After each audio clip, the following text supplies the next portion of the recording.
Greetings folks, I'm Guy Allen. This of course is Higo, Mark Higgins. Hello there. Hello there. We're in sunny Brunswick and we're at a shed owned by a gentleman called Rick Begg, who unfortunately is no longer with us. Yes. And this has prompted an auction of Rick's collection of cars, which is eclectic and unbelievably interesting. And very interesting. And a lot of bikes too, which are coming up in a later auction. It starts 22 November, and there's also a lot of cars out of Sydney, so we'll talk about one of those cars. Yeah. But we thought we'd talk mostly about Rick's cars today. Yeah. Here we go, off you go. Well, it's the Dart. He bought it and did it up for the celebration of the 50th anniversary, I think, of the Dart coming to Australia. Right, okay. Of course, it was the Dart, or the Goggmobil, to give it its correct title. It was made by a German company that, before they started making microcars, made agricultural equipment. Right. And okay. then Bill Buckle, a Sydney dealer and entrepreneur, decided, I can bring these microcars into Australia, and by bringing them in as a CKD thing, in other words, completely knocked down, Yep. he dodged all the import tax. Well, he got the bodies made locally. He got too. the bodies Yes. made locally, Yeah. so that's right. So he bought in the mechanicals, which, as you can see by the size of it, the box wouldn't have been that big anyway, so I don't think freight charges are going to be an issue. Then he got the moulds from a company in Germany, and he got them made locally. The local fiberglass, are probably the bloke around the corner from his factory made them, and Yep. away we go. And here we've got the Dart. This is the big block, 392cc. Big block, exactly. This is the high performance one, the Yep. 392cc one. So, twin cylinder, two-stroke. Yes, 18.5 horsepower. Hang on to Fantastic. your hats. They're fantastic. I mean, if this doesn't put a smile on your face, give up, go and take up golf, seriously. Well, exactly. And another thing. And another thing, right, so, Austin 1800. Yes. Land Crab, the big Yes. Land Crab. The big land crab.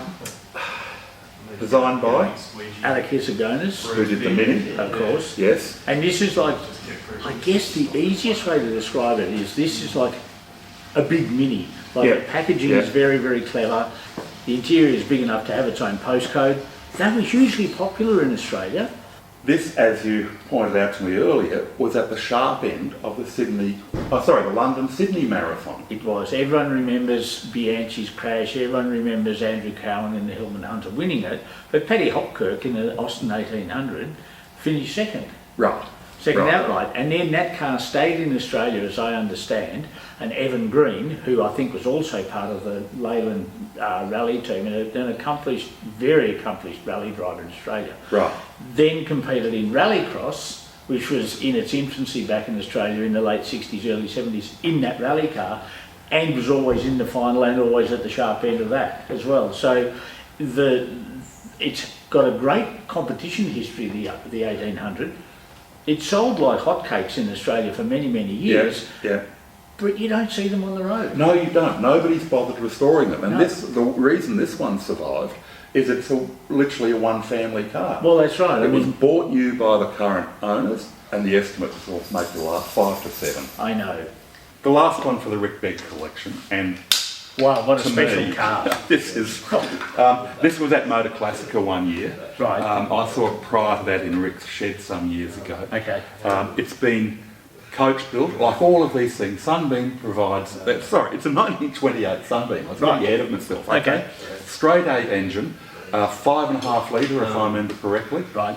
And again, very much out of this Art Deco period. When you look inside to think, oh boy, is it Art Deco. Oh, yeah. It's like Clarence Cliff did the interior for you. Yes. And speaking of all this Art Deco and artists, Oh. your favourite part, the mascot.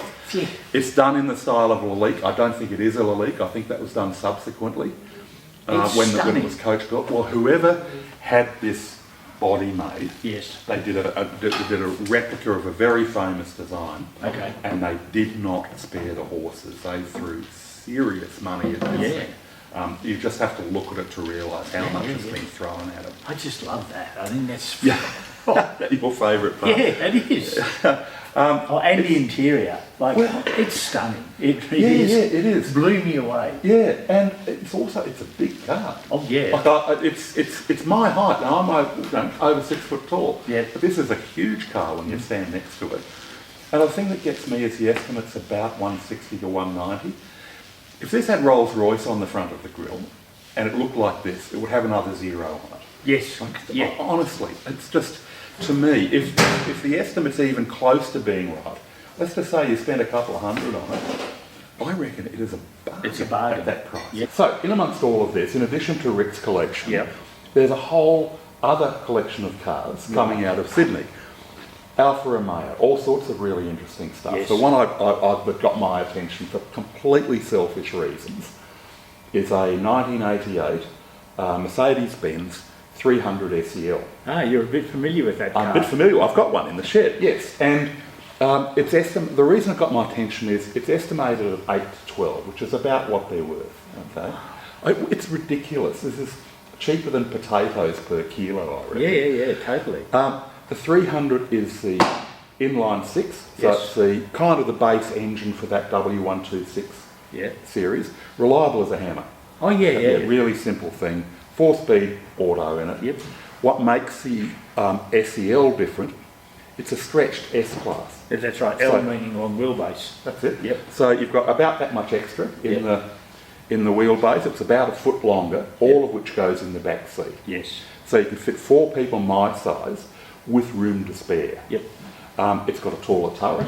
Yes. So this is a car we use in preference to later BMWs, all sorts of other things in the shed.